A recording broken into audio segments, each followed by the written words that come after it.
Hey everybody, how you doing? GM here with Frances Smith, the trainer for the Blue Knights for the 2012 season. We're talking to her today as she recently just joined us on tour to help out the members and staff and educate us a little bit about what to expect and how to prevent injuries, as well as treat the ones that we occur during the drum course season. Hey Frances, how you doing today? Great, how are you? Good. Thank you for being here with us today. Of course, I'm excited. So tell us a little bit about yourself and your background. All right, well, I aged out here at the Blue Knights playing mellophone, and then I went on to perform with a couple other groups, Saimachi in Japan, and then with Blast, and then I worked with a couple groups, and now I'm here. All right, excellent. Well, glad to have you. Thank you for helping us out this season. Okay, as the fitness trainer for the Blue Knights, can you tell us a little about what your role is here on tour? Well, I fix kids. Okay. So my primary reason of being here is helping the kids as they come down with dehydration, tendonitis, overuse injuries, things like that. Also to stretch the kids and work on their fitness a little bit. Obviously they do a lot of that, marching and through movements and everything, but there's a couple things that we can do to help train them for the activity. Okay. And what would you say is probably the most common injury that we would see in a drum course season? Overuse injuries, which is usually tendonitis, usually of the knee or of the ankle. That's the most common thing, and unfortunately there's not much you can do about it. But even though there's not much we can do about it, there is still something that we can do. Can you tell us a little about what the members can do if they have those overuse injuries with the knee and the ankle? Yes. Okay. So to fix tendonitis, then really you need to be off of it, but we can't do that while we're at drum corps. Right. So the protocol is to ice it and take ibuprofen. The ice and the ibuprofen are both going to help with inflammation, which is what tendonitis is, inflammation of the tendon within the sheath, and so it's just rubbing along that and it hurts. So icing every break and 2 to 3 ibuprofen every break for about 3 to 4 days usually does a pretty good job. If it's the ankle, then you can tape it so that there's not much movement. Usually ankle braces that you buy at the store aren't going to work very well. So if you have a trainer on duty with the staff or someone that comes by, if you can get that tape to immobilize the motion with the foot, then that's really going to help.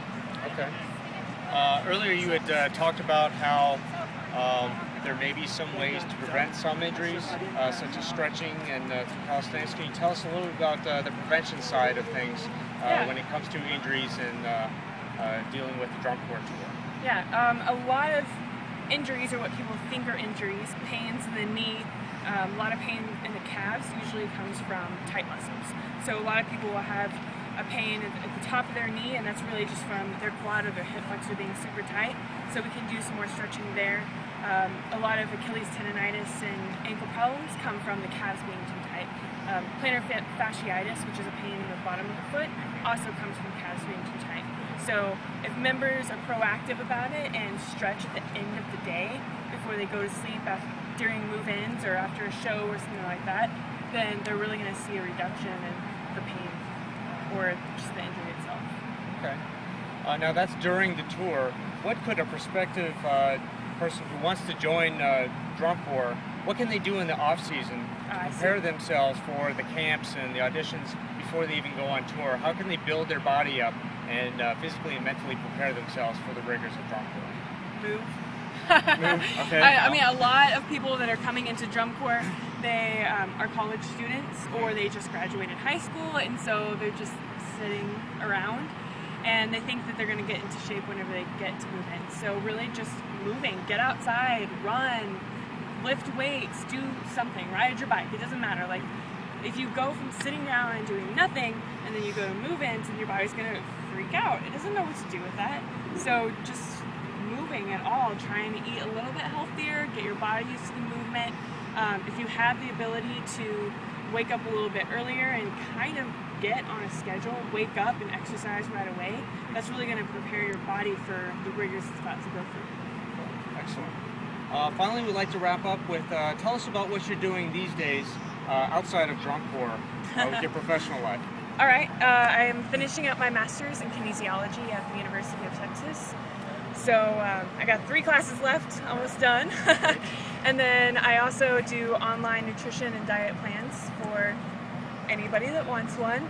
And then I have a company called Diesel Body Shop where I do prepared meals for athletes.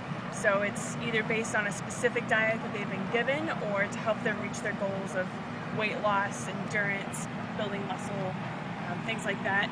Mostly work with elite athletes, but anyone's welcome to eat clean from Diesel. Okay, great. Now, do you have a website or a place that our viewers could go to check you out or get more information about your business? Yes, Diesel Body Shop, diesel like the fuel, dieselbodyshop.com. And just another plug for another thing that we've been working on. Ron Harden and I have been working on something called Drum Corps Fit.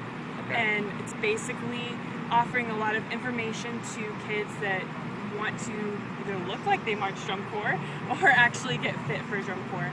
So you can find that on Facebook, Drum Corps Fit. Drum Corps Fit on Facebook. Okay. Well, thank you very much for being with us today, Frances. Thank you. And answering our questions. And we really appreciate you being on tour with the Blue Knights and helping keep our members on the field when they get their bumps and bruises and the heat injuries and get you back out there. All right. Thank you so much for having me. Okay. Well, that's it for today's edition. Stay tuned. If you have any comments or suggestions for future interviews or other things that we could cover, leave a comment below and let us know how we're doing. Thank you very much.